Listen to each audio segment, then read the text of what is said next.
Hello and welcome back to another episode of More Than a Business Live. I am your host, Mitch Case, also the owner of More Than a Meal, where we help organizations strengthen their relationships by showing gratitude, appreciation, and empathy, one meal at a time. We are so grateful for the many guests that we've had on this. Welcome to our second season of More Than a Business, and where we really continue to invite business leaders and organizations that are just doing it a little bit different, where they focus more on the people than just the profit side of things. So very grateful to continue this show going every single Thursday at 3 p.m. Central Time. If you've ever been interested in potentially participating in the show, please reach out to me on LinkedIn. I'd be happy to chat with you and see if it might be a good fit. But before we jump in and introduce our guests here, I do want to give a shout out to our sponsor, Clarity Direct Partners. They are focused on staffing in the industry of AEC, architectural engineering and construction, and a couple other areas. But they really focus on finding trustworthy and reliable people to put in with good organizations. So if that resonates with you, go on over to their website at claritydirectpartners.com. You can get a little more information over there. I would like to go ahead and give a little bit of intro to our guest today. Her name is Lisa Sordilla, and she is the Chief People Officer over at Energage. If you have not heard of Energage, they are a platform that combines research, HR technology, and expert guidance to help businesses unleash performance and realize the full potential of their workforce. Without further ado, I'm going to bring Lisa onto the show and have her tell us a little bit more about what she does there. So Lisa, welcome to the show. And I am so embarrassed. Did I pronounce your last name correctly? You did. Yeah, no, all right. You did great. So thank you. I got ready to say that. I was like, I did not clarify that before jumping in. So I promised Lisa I'd be the first to mess up. And I thought maybe I just done that. So Lisa, welcome to the show. I'm so grateful for you to be here. Go ahead and give us just a little bit of high level, what your day-to-day looks like, and a little bit more in detail on what Energage is, so we can get kind of a base understanding of that. Absolutely. Thanks for having me, Mitch. I'm excited to be here and happy to talk about what I get to do every day. I'm as the head of HR. I am responsible for everything from finding the right people for our organization, helping to identify, how we can find the right talent at Energage, and then bringing them on board and helping to grow and develop our talent and be with them throughout their whole entire experience at Energage. So everything talent related is what I do. And just helping the business grow. We've been in a growth mode for a number of years. I've been here 7.5 years.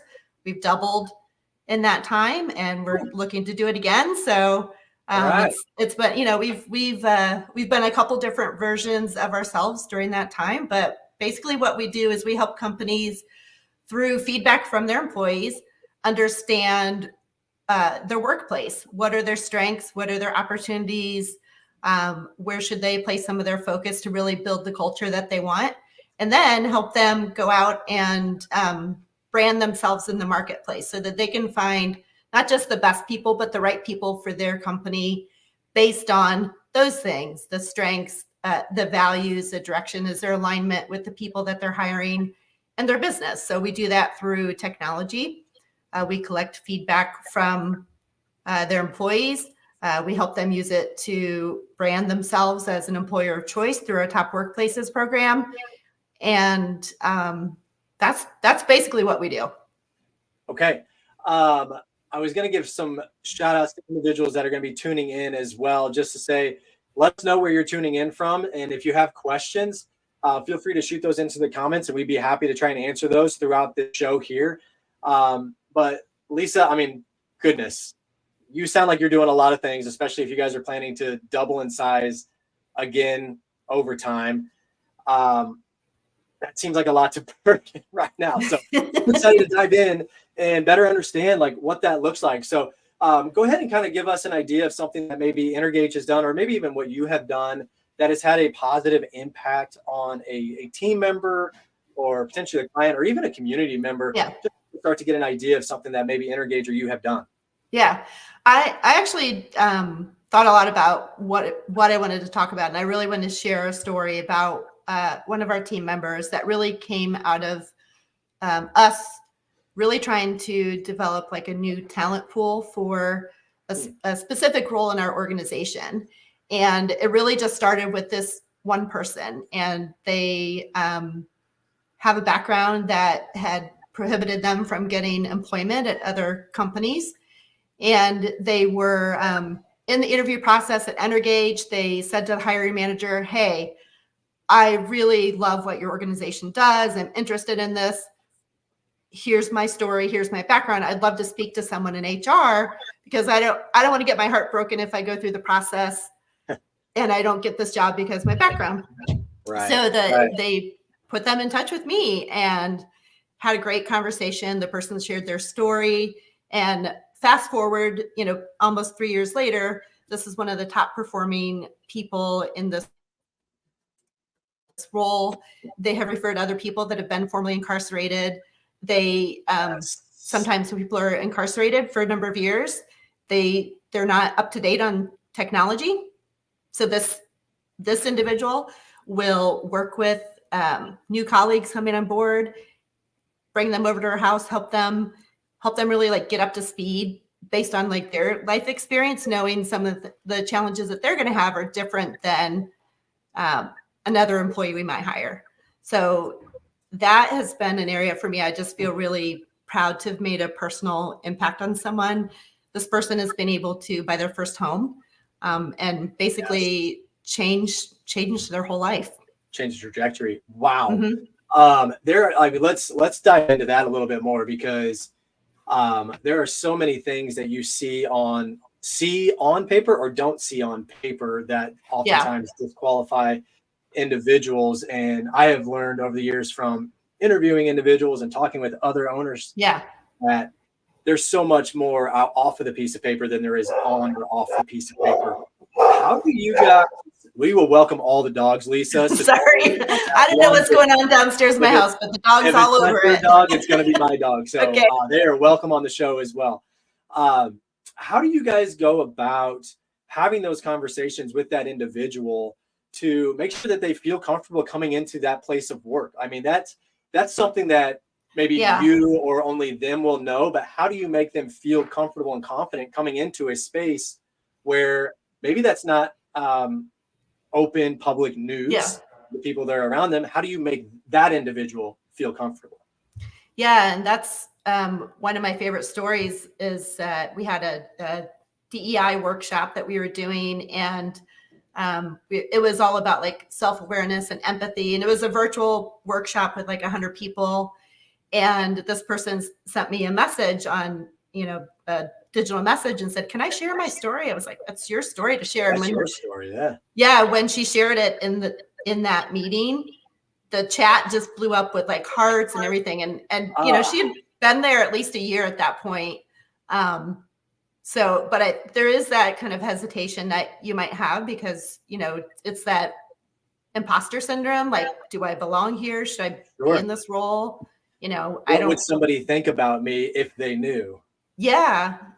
And I think that's just credit to the people that work at Energage and the culture that we have where people are comfortable sharing those things about themselves, knowing that other people, aren't going to judge them, but are going to just support them.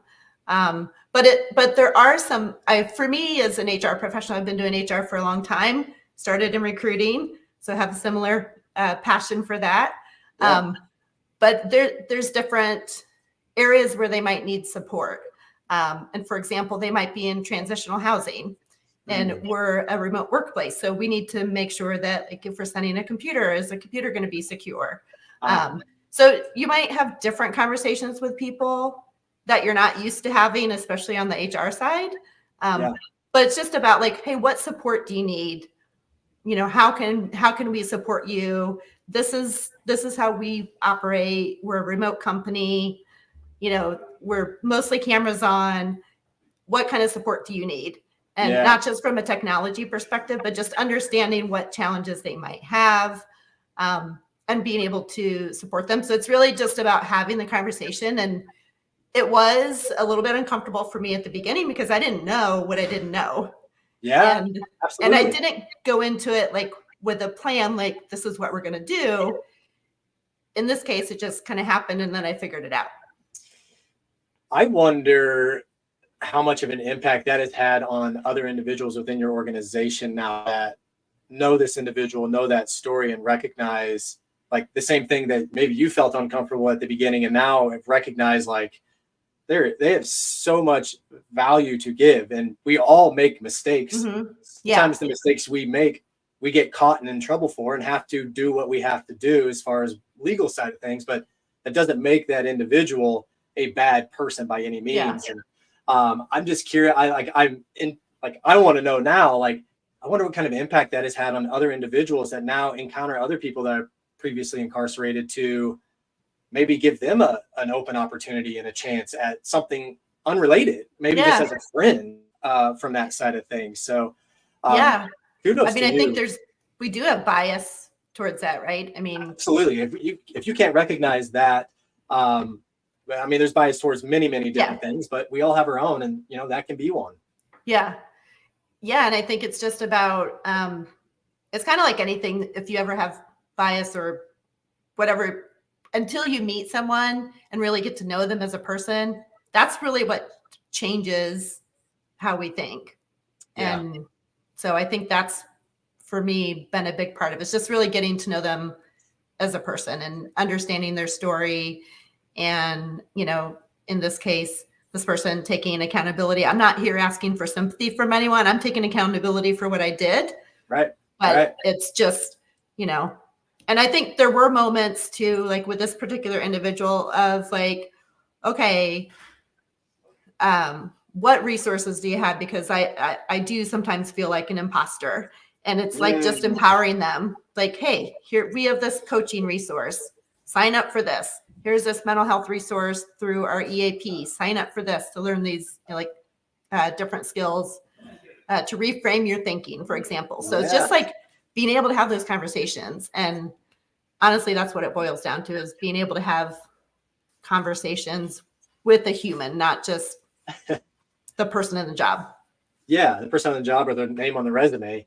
Mm-hmm. Well, I feel like we've stole all the thunder from the next question I'm going to ask, because we are diving right into clearly what makes Energage more than just a business. But I do have to keep us moving because we're going to run out of time here quickly. But this part of the show is where we really kind of talk about Energage itself and the things that you guys are doing that truly does make it more than a business, more than just the money side of things. Because we all know, like, you invest in your people, you get results out of that. But going into it, focusing on that is what I have found to be most impactful. So maybe give us some ideas on what Energage is doing, both from maybe a client side and potentially an employee side.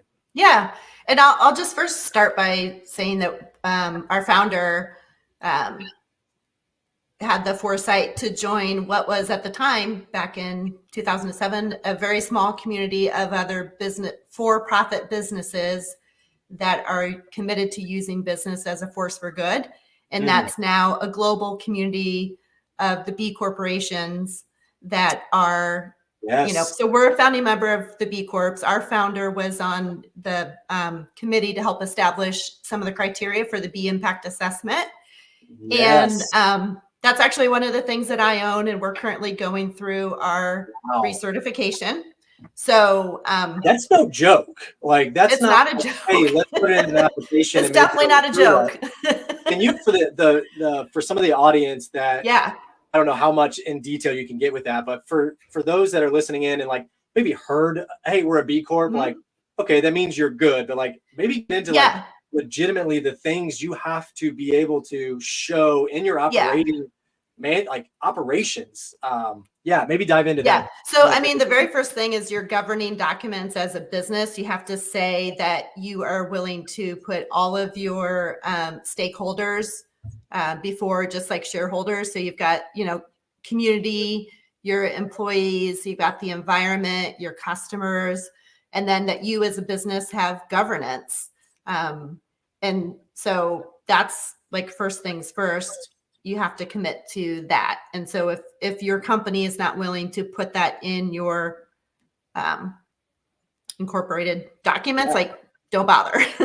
The second thing that's just really easy is that part of being a committed B Corp is transparency. So you can go out and look up our profile from our last assessment, and you can see the different areas where we scored.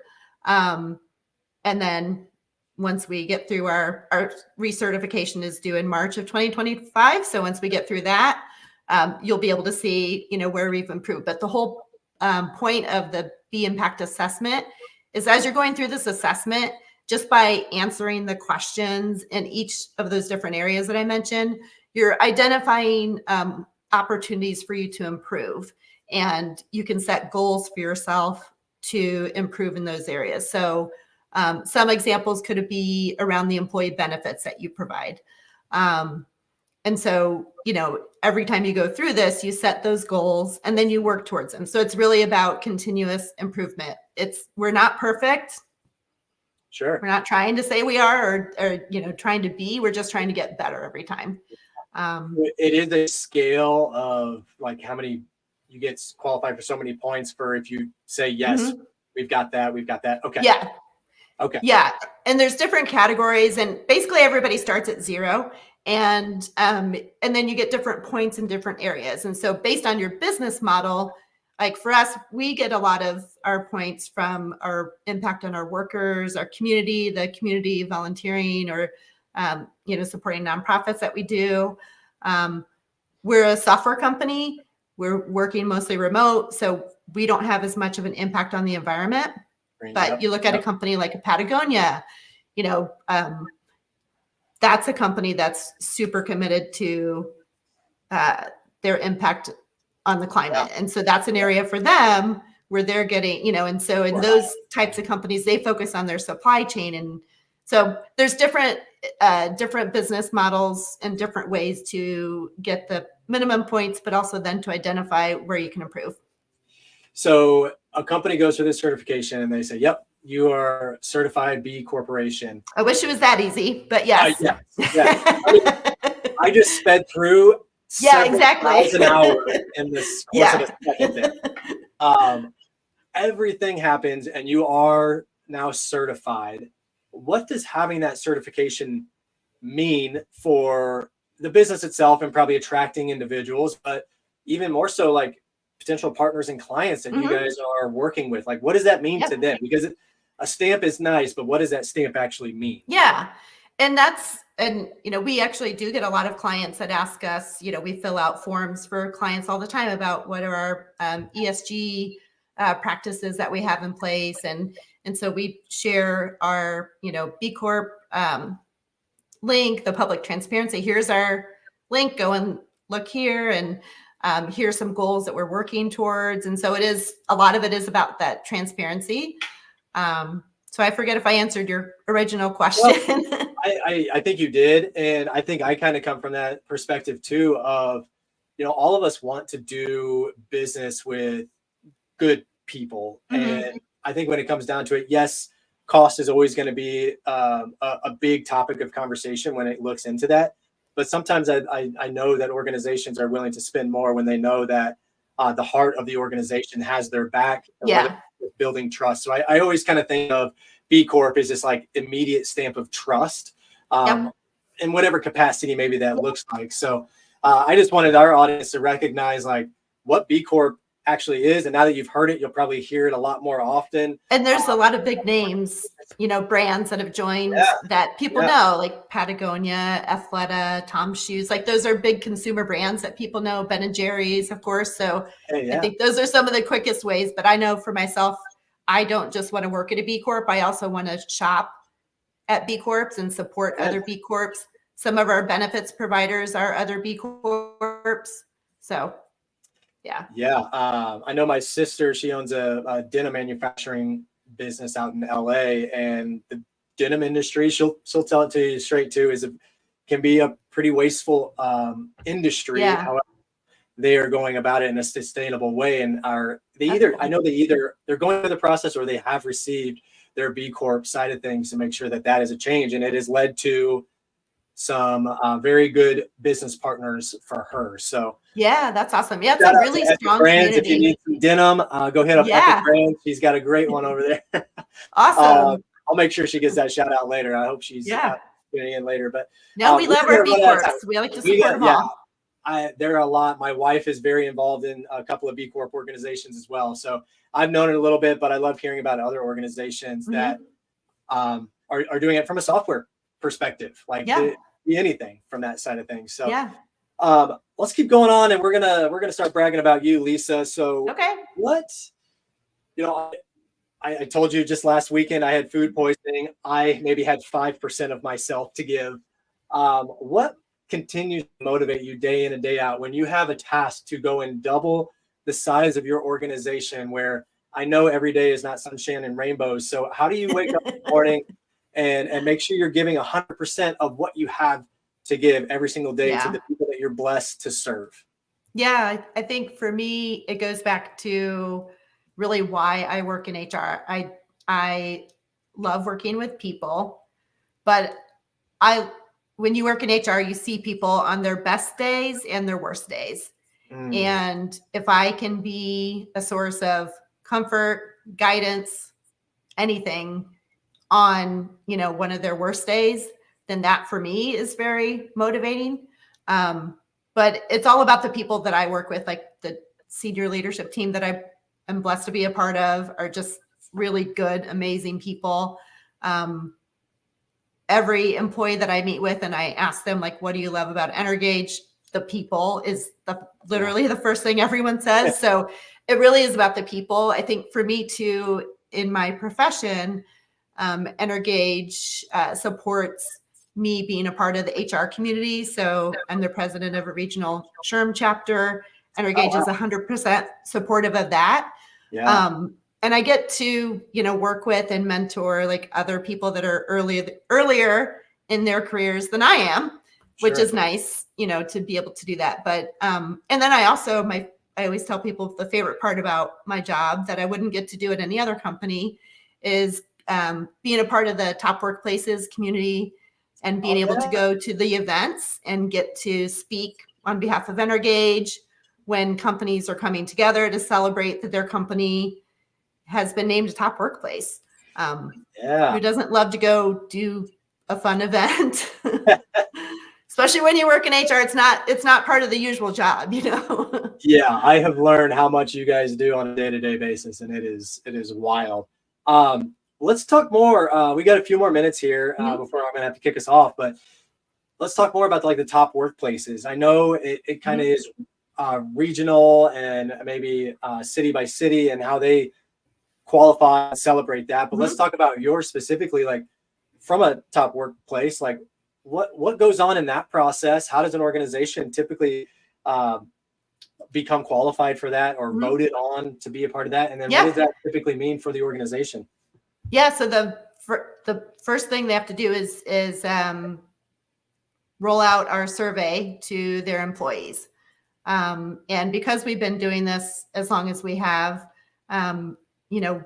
we have a lot of data in terms of workplaces and industries. And so we can provide them not only with insights on their workplace, but put it in perspective to their industry or their competitors on a regional basis. But we also do this on a national level. So they implement the survey. In our survey, we're really asking about the employee relationship with the company. Do they believe in the values of the company, the direction of the company, the leadership? What is their relationship with their manager like? Does the manager support them? Do they help them learn and grow? Do they care about them as a person, or are they a number? Do they feel like they're fairly valued? So pay and benefits, those are things that are kind of table stakes, right? But they're important. So we measure those as well. Sure. And then how do they experience the culture? Do they feel appreciated? Different things like that we're asking in our survey that really help us understand the employee experience. And all of those surveys are not anonymous, so they know exactly who's dogging on each other? No, they are confidential. I'm sure. I just imagine receiving some of those surveys and somebody somewhere in leadership that shouldn't probably be in leadership is like, who put that answer? And I want to know who that is. I'll say this. I was a customer twice before I worked here.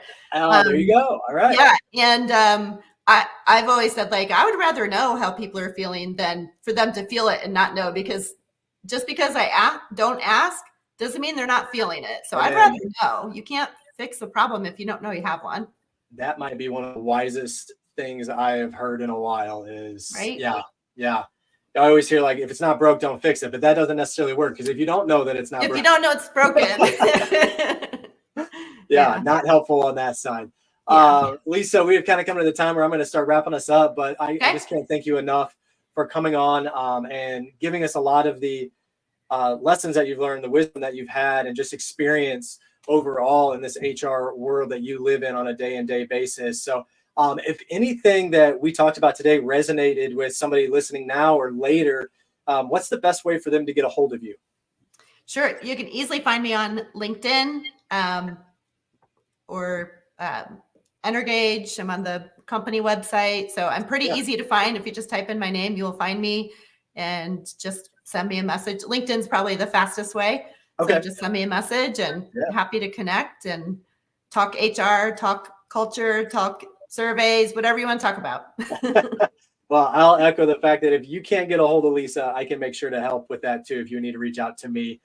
I just, again, not only tell you how grateful I am, but my wife and I in our business, More Than a Meal, we want to show our gratitude by allowing you to send a meal out to somebody on your team that would be deserving of receiving a gift in that way. So if you have somebody in mind, and tell us a little bit why that might be the case, we'd love to hear that.